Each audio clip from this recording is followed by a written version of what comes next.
Bantwal block Congress ಹಾಗೂ Panemangalore block Congress ವತಿಯಿಂದ ಮಾಜಿ ಸಚಿವ ಬಿ ರಮಾನಾಥ್ ರೈ ಅವರ ನೇತೃತ್ವದಲ್ಲಿ ಪೆಟ್ರೋಲ್ ಡೀಸೆಲ್ ಅಗತ್ಯ ಸಾಮಗ್ರಿಗಳ ಬೆಲೆ ಏರಿಕೆಯನ್ನು ಖಂಡಿಸಿ ಪ್ರತಿಭಟನೆ ನಡೆಸಲಾಯಿತು. ಬಂಟ್ವಾಳ ಹನುಮಾನ್ ಮಂದಿರ ಬಡ್ಡಕಟ್ಟೆಯಿಂದ ಕೈಕಂಬ ಜಂಕ್ಷನ್ ಬಿಸಿ ರೋಡ್ ತನಕ ಸೈಕಲ್ ಜಾಥಾ ನಡೆಸಿ ಪ್ರತಿಭಟನೆ ನಡೆಸಲಾಯಿತು. ಈ ಸಂದರ್ಭದಲ್ಲಿ ಜಿಲ್ಲಾ ಕಾಂಗ್ರೆಸ್ ಅಧ್ಯಕ್ಷ ಹರೀಶ್ ಕುಮಾರ್, ಕೆಪಿಸಿಸಿ ಬಂಟ್ವಾಳ ವಿಧಾನಸಭಾ ಉಸ್ತುವಾರಿಯಾದ ಸವಿತಾ ರಮೇಶ್ ಸೇರಿದಂತೆ ಮತ್ತಿತರರು ಉಪಸ್ಥಿತರಿದ್ದರು.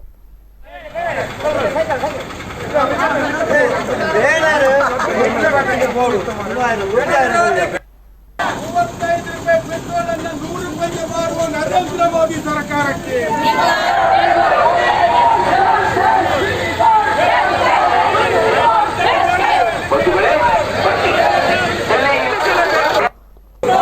ಕಾರ್ಯಕ್ರಮ ಪ್ರತಿಭಟನೆಯ ಸೂಚಕವಾಗಿ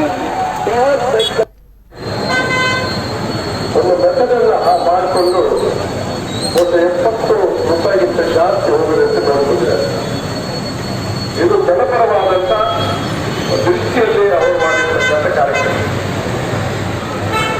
7 ವರ್ಷ ಆಯಿತು UPS ಸರ್ಕಾರ ಹೋಗಿ, NDA ಸರ್ಕಾರ ಹೋಗಿ.